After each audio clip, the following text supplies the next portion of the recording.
வணக்கம் மக்களே, நான் எம்ஜே ஸ்டோரி டெல்லர். அதிசய உலக வீரன் அத்தியாயம் 4 சவால். இடம் நூலகம். நூலகத்தில் ஆதித்தன் வழக்கத்தை விட அதிகமாக உற்சாகமாகவும் சுறுசுறுப்பாகவும் வேலை பார்த்துட்டு இருந்தான். ஆதித்தனை நல்லா கவனிச்ச நூலகர் குகன் இவன் உடலில் ஏற்பட்டிருக்க மாறுதல்களை உணர்ந்தாரு. இப்போ இவன் உடலில் சில மாற்றங்கள் உண்டாகி இருக்கு. ஒரு வாரத்துக்கு முன்னாடி இந்த மாற்றங்கள் இல்லை. அந்த வித்தையால் இவன் உடல் மாற ஆரம்பிச்சிருக்கு. நான் நினச்ச மாதிரி இந்த வித்தையை பயிற்சி பண்ணக்கூடிய ஒரே ஆள் ஆதித்தன் தான். இதுக்கப்புறம் எல்லாமே ஆதித்தன் கிட்ட தான் இருக்கு அப்படின்னு நூலகர் குகன் தனக்குள்ளேயே நினச்சிக்கிட்டாரு. ஆனால் நூலகர் குகன் ஆதித்தன் கிட்ட எதுவுமே கேட்டுக்கல. வழக்கம் போல் ஆதித்தன் நூலக வேலையை முடிச்சுட்டு எப்பவும் போல நூலகர் குகன் கிட்ட அவனோட பயிற்சி அனுபவங்களை பகிர்ந்துக்கிட்டு அன்னையோட வேலையை முடிச்சான். ஆனால் ஆதித்தன் இன்னைக்கு அடித்தளத்துக்கு போய் புத்தகங்களை படிக்கல. சொர்க்கையாளியின் ஆற்றல் குறிப்புகள் வித்தையை முழுமையாக மனப்பாடம் பண்ணியாச்சு. இனிமேல் முழுக்க பயிற்சியில தான் கவனம் செலுத்தணும் அப்படின்னு ஆதித்தன் நேரடியாக பயிற்சி மைதானத்துக்கு தான் வந்தான். நள்ளிரவு வரைக்கும் பயிற்சி பண்ணான். இப்படியே 2 நாள் போச்சு. ஆதித்தன் தொடர்ந்து இடைவிடாம உடல் உருமாற்ற வித்தையை பயிற்சி பண்ணிட்டே இருக்க அவனையே அறியாம அவனோட ஆற்றல் உடல் வலிமை 4வது படிநிலையிலிருந்து 5வது படிநிலைக்கு போச்சு. ஆதித்தனால் இதை நம்பவே முடியல. 1.5 வருஷமா நான் கடுமையாக பயிற்சி பண்ணியும் என்னால் 5வது படிநிலைக்கு போகவே முடியல. ஆனால் இப்போ இந்த வித்தியோட முதல் கட்டத்தை பயிற்சி பண்ண ஆரம்பிச்ச கொஞ்ச நாள்லயே 5வது படிநிலையை அடைஞ்சிட்டேன். குறிப்பு: தவ ஆற்றல் பயிற்சியில ஆற்றல் நிலை உயர உயர அடுத்த கட்டத்துக்கு போறது இன்னும் கடுமையா இருக்கும். ஆனா ஆதித்தன் இதுக்காக சந்தோஷப்படல. இன்னும் சக்தியை அதிகரிக்கணும்னு முடிவு பண்ணான். இன்னும் நல்லா பயிற்சி பண்ண ஆரம்பிச்சான். ஒவ்வொரு முறை பயிற்சி செய்யும் போதும் இன்னும் ஆழ்ந்து உடல் உருமாற்றத்தையே பயிற்சி செஞ்சான். தொடர்ந்து இப்படி பயிற்சி செய்ய செய்ய ஆரம்பத்துல பயிற்சி செய்யும் போது ஏற்பட்ட வலி கொஞ்சம் கொஞ்சமா குறையிறது ஆதித்தனால் நல்லாவே உணர முடிஞ்சது. 3 நாட்கள் கழிச்சு ஆதித்தன் யாழின் உடல் உருமாற்ற வித்தையின் பயிற்சியை தொடர்ந்து 12 முறை முழுமையா பண்ணி முடிச்சான். தொடர்ந்து 12 முறை இந்த உடற்பயிற்சியை பண்ணிட்டேன். ஆனா ஒரு மாற்றமுமே தெரியல. அது மட்டும் இல்லாம அப்ப மாதிரி உடல்ல கருமையான வேர்வை வேர்க்கவே இல்லை அப்படின்னு ஆதித்தன் யோசிச்சுட்டு இருந்தான். திடீர்னு ஆதித்தனுக்கு குமட்டல் எடுக்க ஆரம்பிச்சது. அப்புறம் என்ன, முழுக்க வாந்தி தான். ஆதித்தன் வாந்தி எடுத்த அந்த இடத்துல ஒரே துர்நாற்றம். அப்பதான் ஆதித்தன் கவனிச்சான்.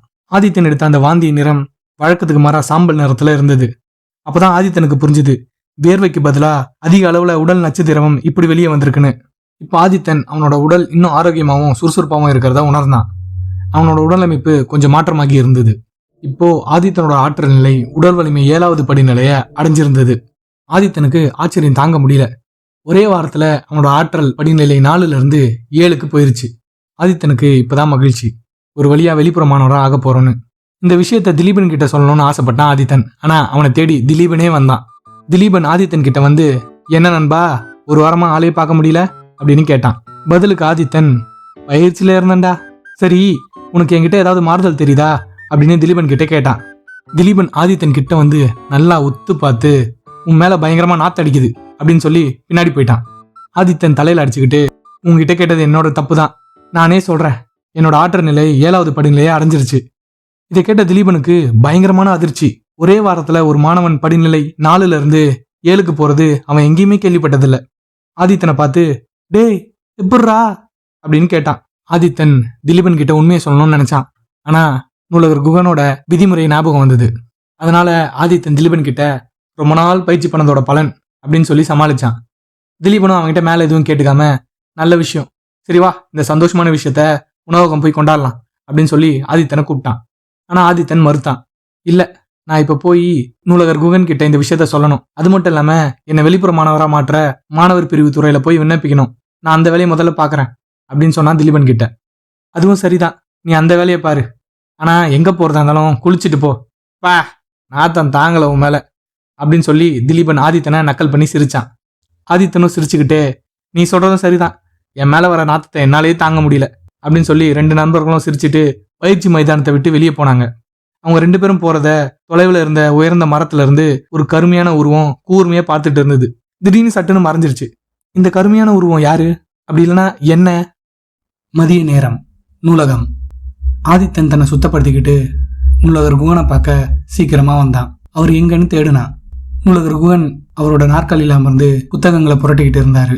ஆதித்தன் அவருக்கு முன்னாடி வந்து நின்று அவன் பேசலான்னு ஆரம்பிச்சான். அதுக்குள்ள, என்ன ஆதித்தா, நீ உடல் வலிமை நிலையோட 7வது படிநிலை ஆற்றல் அடைஞ்சிட்ட போல இருக்கு, வாழ்த்துக்கள் அப்படின்னு நூலகர் குகன் ஆதித்தனை பார்க்காமலேயே புத்தகங்களை புரட்டிக்கிட்டே பேசினாரு. இந்த தருணத்துல ஆதித்தனுக்கு இவருக்கு எப்படி இந்த விஷயம் தெரியும் அப்படின்னு ஆச்சரியப்படுறதா, இல்ல நூலகர் குகன் மாதிரி அனுபவமுள்ள தவசிக்கிட்ட இருந்து எதுவுமே மறைக்க முடியாது, இது தெரியாம என்னோட ஆற்றல் உயர்ந்த விஷயத்தை இவர்கிட்ட சொல்ல வந்த தன்னோட அறியாமை நினைச்சு சிரிக்கிறதா அப்படின்னு யோசிச்சுட்டு இருந்தான். ஆதித்தன் என்ன பேசுறதுன்னு தெரியாம முழிச்சிட்டு நின்றுட்டு இருக்க நூலகர் குகன் பேச ஆரம்பிச்சாரு. சரி, இன்னைக்கு நூலக வேலை நிறைய இருக்கு, அதை முடிச்சதுக்கு பிறகு நம்ம மேலே பேசிக்கலாம், இப்போ போய் வேலையை பாரு அப்படின்னு புத்தகங்களை புரட்டிக்கிட்டே நூலகர் குகன் சொன்னாரு. ஆதித்தன் வேற எதுவுமே பேசாம வாயை அடைச்சவனா திரும்பி அமைதியா அவனோட நூலக வேலையை பார்க்க ஆரம்பிச்சான். மாலை நேரம் வரைக்கும் இப்படியே போச்சு. இரவு நேரம் நூலகத்துல நூலகர் குகன், ஆதித்தன் இந்த 2 பேர் மட்டும்தான் இருந்தாங்க. ஆதித்தன் அவனோட எல்லா வேலைகளையும் முடிச்சுட்டு நூலகர் குகன் கிட்ட பேச வந்தான். நூலகர் குகன் அவரோட நாற்காலியில் அமர்ந்து வழக்கம் போல புத்தகங்களை படிச்சுட்டு இருந்தாரு. ஆதித்தன் அவர்கிட்ட பேச ஆரம்பிச்சான். நான் இப்போ தவ பயிற்சி பண்ணி அடுத்த நிலைக்கு போக தயாரா இருக்கேன், இதுக்கு உங்களோட வழிகாட்டுதல் வேணும் அப்படின்னு ஆதித்தன் நூலகர் குகன் கிட்ட பேசினான். குறிப்பு: ஒரு தவசி பயிற்சியில ஆரம்ப நிலையான உடல் வலிமை நிலையில படிநிலை 7 வரைக்கும் ஆற்றல் உடற்பயிற்சி மற்றும் வாசி பயிற்சி தான் செய்யணும். 7வது படிநிலையை அடைஞ்ச பிறகுதான் முழுமை தவாற்றல் வித்தையை பயிற்சி பண்ண ஆரம்பிக்கணும். காரணம், தவாற்றல் வித்தையை பயிற்சி செய்ய ஆரம்பிச்சா உடலுக்குள்ள ஆத்ம சக்தி பயங்கர வேகத்துல ஊடுருவும். அப்போ உடல்ல இருக்கிற ஒவ்வொரு தசையும் நரம்புகளும் பாதிக்கப்படும்.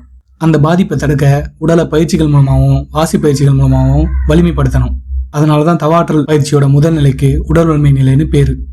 அதன் பிறகு உடல் வலிமை நிலையோட 7வது படிநிலையை அடைஞ்சாதான் அவங்க உடல் தவாற்றல் சக்தியை தாங்குற நிலையை அடையும். அதன் பிறகுதான் உண்மையான தவாற்றல் வித்தையோட பயிற்சியே ஆரம்பிக்கும். ஆதித்தன் இப்படி கேட்க, சரி, பாதுகாப்பா எப்படி வாசி இணைவு நிலையை அடையிறதுன்னு சொல்றேன், கவனமா கேட்டுக்க அப்படின்னு சொல்லி நூலகர் குகன் ஆதித்தனை பார்க்காமலேயே வழிமுறைகளை சொல்ல தொடங்கினாரு. ஆனா ஆதித்தன் நூலகர் குகனை ஆரம்பத்திலேயே நிறுத்தினான். ஒரு நிமிஷம், நான் வாசி இணைவு நிலையை பாதுகாப்பா அடையிறதுக்காக உங்ககிட்ட உதவி கேட்டு வரல அப்படின்னு சொன்னதும் நூலகர் குகன் படிக்கிறத நிறுத்திட்டு திரும்பி ஆதித்தனை பார்த்தாரு. அப்போ வேற எதுக்கு வந்த அப்படின்னு நூலகர் குகன் கேட்க, ஆதித்தன் உச்ச படிநிலையை அடைஞ்சு அதன் பிறகு வாசி இணைவு நிலையை அடையணும் அப்படின்னு நூலகர் குகன் கிட்ட சொன்னான். அது வரைக்கும் எந்த உணர்ச்சியும் இல்லாத நூலகர் குகனோட முகம் ஆச்சரியமும் அதே சமயம் பதட்டமும் தெரிஞ்சது. நீ என்ன பேசுறன்னு புரிஞ்சுதான் பேசுறியா அப்படின்னு நூலகர் குகன் ஆதித்தனை பத்தி கேட்டாரு. ஆதித்தன் எந்த பதட்டமும் இல்லாம அப்படின்னு தலையாட்டினான். குறிப்பு: ஆற்றல் நிலையோட உச்சநிலை என்னன்னு தெரியலன்னா அத்தியாயம் 1 இந்த நிமிஷத்துல போய் பார்த்தீங்கன்னா உங்களுக்கு தெரியும். முன்னாடியே பார்த்துருந்தீங்கன்னா இந்த கதையை அப்படியே தொடர்ந்து பாருங்க. ஒரு ஆற்றல் நிலையின் உச்சநிலையை அடைஞ்சு அடுத்த ஆற்றல் நிலைக்கு போறது எவ்வளவு ஆபத்தானதுன்னு உனக்கு தெரியாதா? முட்டாள் மாதிரி பேசாத, பாதுகாப்பா 7வது படிநிலையோட அடுத்த நிலைக்கு போற வழியை பாரு அப்படின்னு நூலகர் குகன் ஆதித்தனுக்கு அறிவுறுத்தினாரு. ஆதித்தன் ஒரு சின்ன புன்னையோட பேச ஆரம்பிச்சான். ஆரம்பத்துல நான் தவசியாக பயிற்சி பள்ளியின் தேர்வில் கலந்துக்க போறேன்னு சொன்னப்ப என் குடும்பமே வேணான்னு என்னை தடுத்தாங்க. அது ஆபத்துன்னு சொன்னாங்க, உன்னால தேர்ச்சி பெற முடியாதுன்னு சொன்னாங்க. ஆனா நான் விட்டு கொடுக்கல. இப்ப நான் பள்ளியின் மாணவன். பள்ளியில் எனக்கு வறுமை புள்ளி அடைப்பு பிரச்சனை இருக்குன்னு தெரிய வந்தப்ப எல்லாரும் என்னால் முடியாது, என்னோட ஆற்றல் உயரவே உயராது, நான் முயற்சி பண்ணுறதும் பயனில்லாதது அப்படின்னு சொல்லிக்கிட்டே இருந்தாங்க. அப்பயும் நான் விட்டு கொடுக்கல. ஏன் நீங்கள் கூட யாழின் வித்தையை பயிற்சி பண்ணுறது என் உயிருக்கே ஆபத்துன்னு சொன்னீங்க. இப்போவும் நான் விட்டு கொடுக்கல. காரணம், நான் நம்பினேன் என்னால் இதை பண்ண முடியும். நான் நம்பினேன், இப்போவும் நான் நம்புகிறேன் என்னால் இதுலேயும் ஜெயிக்க முடியும். நீங்கள் கொஞ்சம் உதவி செய்யுங்க. அது மட்டும் இல்லாமல் இந்த நூலகத்தில் எனக்கு கிடைச்ச தகவல் படி அமரத்துவ பாதையில் நான் சிறந்த தவசியாக இதுதான் சிறந்த வழி அப்படின்றது உங்களுக்கும் தெரியும். ஆபத்தாக இருக்குன்றதுக்காக என்னால் அதை விட முடியாது. என்னால் முடியும், நான் நம்புகிறேன், எனக்கு உதவுங்க அப்படின்னு ஆதித்தன் நூலகர் குகன் கிட்ட உறுதியாக சொன்னான். ஆதித்தன் பேச்சை கேட்ட நூலகர் குகன் கொஞ்ச நேரம் மலைச்சு போயிட்டாரு. ஆனால் வெளியே காட்டிக்கல. ஆதித்தனோட உறுதியான பேச்சும் தெளிவான கண்களையும் பார்த்து நூலகர் குகன் ஒரு சின்ன பெருமூச்சு விட்டாரு. புன்னகையோட, நீ திருந்தவே மாட்டல்ல அப்படின்னு கேட்டாரு. ஆதித்தன், கண்டிப்பா மாட்டேன் அப்படின்னு சிரிச்சுட்டே சொன்னான். அதுக்கப்புறம் 2 பேரும் அவங்களோட உரையாடல்களை தொடர்ந்தாங்க. ஆதித்தன் கேட்ட மாதிரியே எப்படி உச்சப்படி நிலையை அடைஞ்சு அடுத்த ஆற்றல் நிலைக்கு போகணும்னு நூலகர் குகன் தெளிவாக ஆதித்தனுக்கு சொல்லி முடிச்சாரு. ஆதித்தன் உடனே, நான் இப்பவே நீங்க சொன்ன முறைப்படி பயிற்சி ஆரம்பிக்கிறேன் அப்படின்னு சொன்னதும் நூலகர் குகன் ஆதித்தன் மண்டையிலேயே ஒரு தட்டு தட்டி, அதிக பிரசங்கி, அவசரப்படாத, ஒரு தவசிக்கு நிதானம் ரொம்ப முக்கியம். இன்னைக்கு நல்லா ஓய்வெடு. நாளை காலையில நீ வழக்கம் போல பயிற்சியை பண்ணிட்டு மதியானம் நீ வேலைக்கு வர வேண்டாம். நான் சொல்ற தனிமையான இடத்துக்கு போய் நான் சொன்ன வழிமுறைப்படி உச்சப்படிநிலை அடைய முயற்சி பண்ணு அப்படின்னு நூலகர் குகன் சொன்னாரு. ஆதித்தன் சட்டுன்னு, நாளை மதியமா நான் மாணவ பிரிவு துறைக்கு போய் என்னை வெளிப்புற மாணவராக மாற்ற விண்ணப்பிக்கணுமே, என்ன பண்றது அப்படின்னு வாட்டமான முகத்தோட கேட்டான். நூலகர் குகன், அந்த விஷயத்த நான் பாத்துக்கிறேன், நீ போய் உன்னோட பயிற்சியில மட்டும் கவனத்தை செலுத்து அப்படின்னு சொன்னாரு. இதை கேட்டதும் ஆதித்தன் சந்தோஷமா நூலகர் குகனை கட்டிப்பிடிக்க வந்தான். ஆனா நூலகர் குகன் புத்தகத்தை வச்சு ஆதித்தனோட தலையிலே மறுபடியும் ஒரு தட்டு தட்டினாரு. அமைதியா போ அப்படின்னு சொன்னாரு. ஆதித்தன் வழியில தன்னோட தலையை பிடிச்சிக்கிட்டு, அன்புனா என்னன்னே தெரியாத பெரியவரா இருக்கீங்க, நான் எவ்வளவு அன்போட உங்களை அணைக்க வந்தேன் அப்படின்னு மறுபடியும் அணைக்கிற மாதிரி கையை நீட்டிக்கிட்டு நின்றுட்டு இருந்தான். நூலகர் குகன் மறுபடியும் ஒரு புத்தகத்தை உயர்த்தி, போறியா இல்ல மறுபடியும் புத்தகத்தால அடி வாங்குறியா அப்படின்னு கேட்டாரு. ஆதித்தன் அப்படியே அவருக்கு ஒரு கும்பிட போட்டு அங்கிருந்து ஓடிட்டான். ஆதித்தன் போனதுக்கு பிறகு நூலகத்தில் குகனை தவிர வேறு யாரும் இல்லை. நூலகர் குகன் அவரோட புத்தகத்தை எடுத்து மறுபடியும் படிக்க ஆரம்பிச்சாரு. சட்டுன்னு நூலகர் குகன் இருக்கும் தளத்தில் இருக்க எல்லா விளக்குகளுமே அணைஞ்சுது. மற்ற எல்லா இடங்களும் முழுக்க இருள் தான் இருந்தது. நூலகர் குகன் இருந்த இடத்துல மட்டும் லேசா நில ஒளி வீசுச்சு. அது வரைக்கும் சாதாரணமாக இருந்த நூலகர் குகனோட பார்வை ஒரு அதிகாரம் மற்றும் ஆற்றல் தோரணையில் வெளிப்பட்டுது.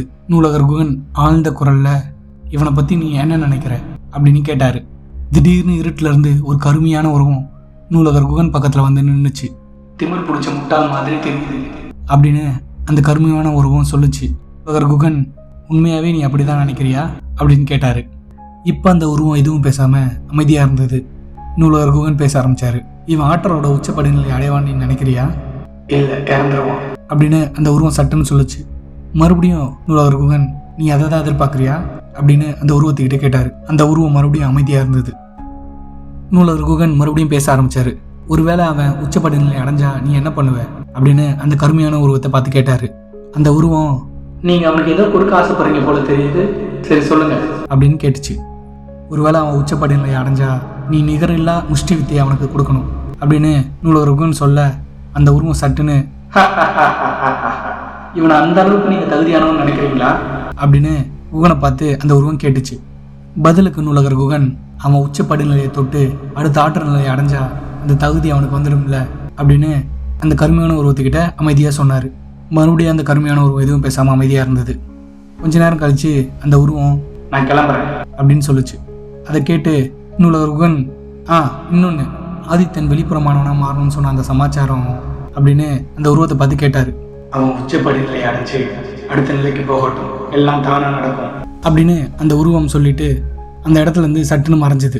மறுபடியும் அந்த நூலக தளத்தில் இருந்த எல்லா விளக்குகளும் தானாக ஒளிர ஆரம்பிச்சது. நூலகர் குகனும் சின்ன பொண்ணுகையோட வழக்கம் போல சாதாரணமாக அவரோட புத்தகங்களை படிக்க ஆரம்பித்தார். இந்த இடத்தோட இந்த அத்தியாயம் முடியுது. உங்களுக்கு இந்த கதை பிடிச்சிருந்ததுன்னா லைக் பண்ணுங்கள். ஏதாவது சொல்லணும்னு தோணுச்சுன்னா கமெண்ட் பண்ணுங்கள்.